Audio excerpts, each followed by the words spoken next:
राज्यस्तरीय जुडो चैंपियनशिप रे भाग नेबे मालकानगिरी 23 जनिया टीम।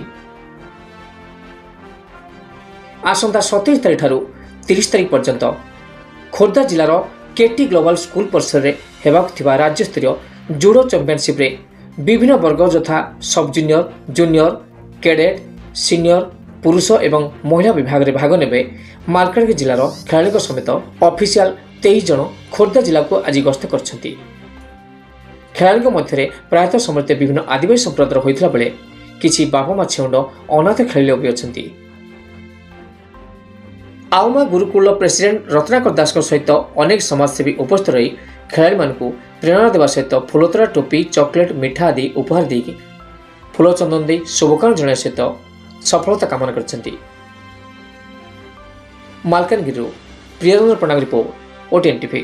चेष्टा करिवो पिला माने जितिवा पन चेष्टा करिवो 100% हैला।